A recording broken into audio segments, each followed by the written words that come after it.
Namo Buddhaya.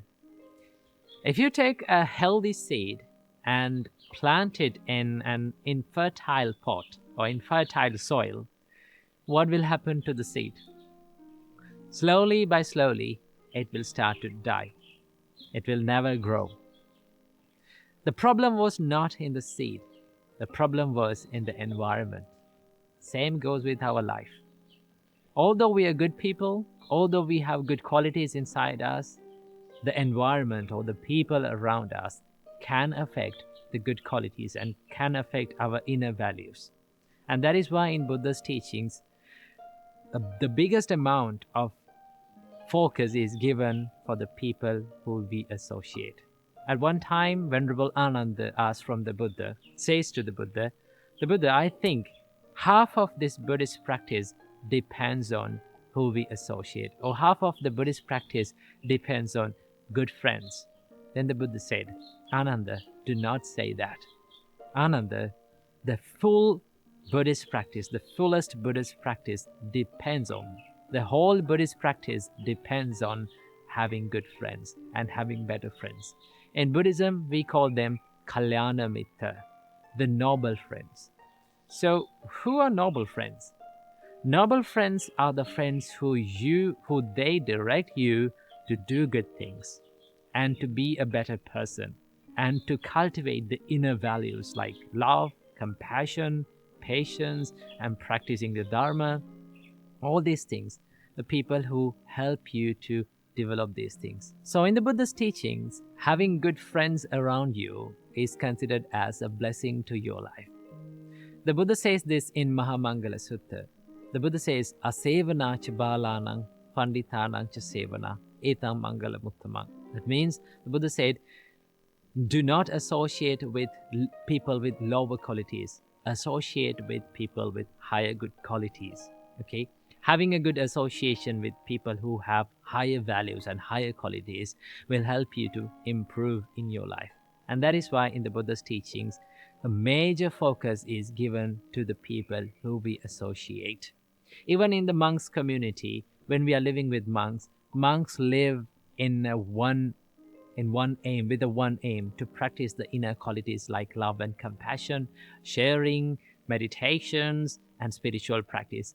When you're being around such a community, it is very easy for you to practice it. Now, when I began the practice of the monkshood, it was a challenge for us to practice these qualities like meditation. For an example, it was very difficult to meditate in the beginning, but we had group meditations. That means our senior monks meditated with us. Okay, we were sitting with the senior monks and we were meditating, and we see from the beginning of our monkhood, we saw that our senior monks are meditating for hours and hours, and that inspired us to meditate.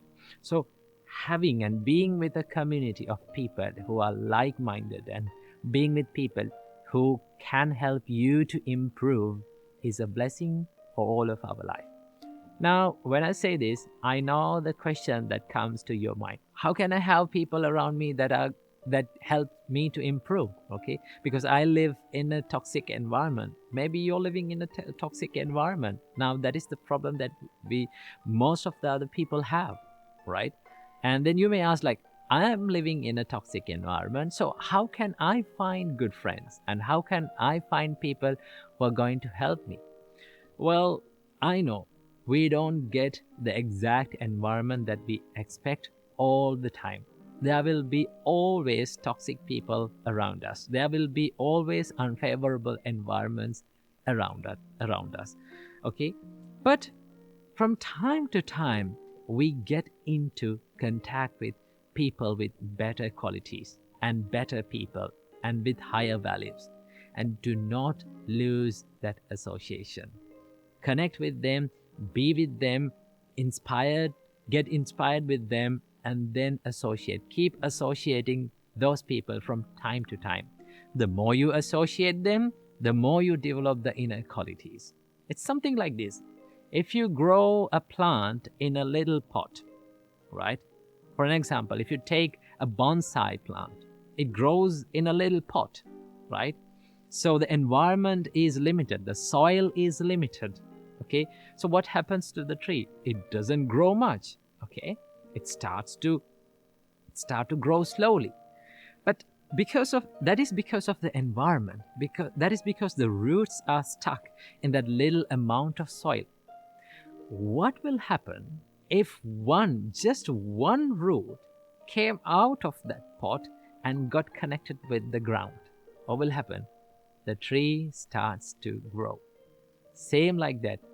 If you get one connection, just one connection with a better person, or a better person who has good qualities and who can help you, you should not lose that connection, right?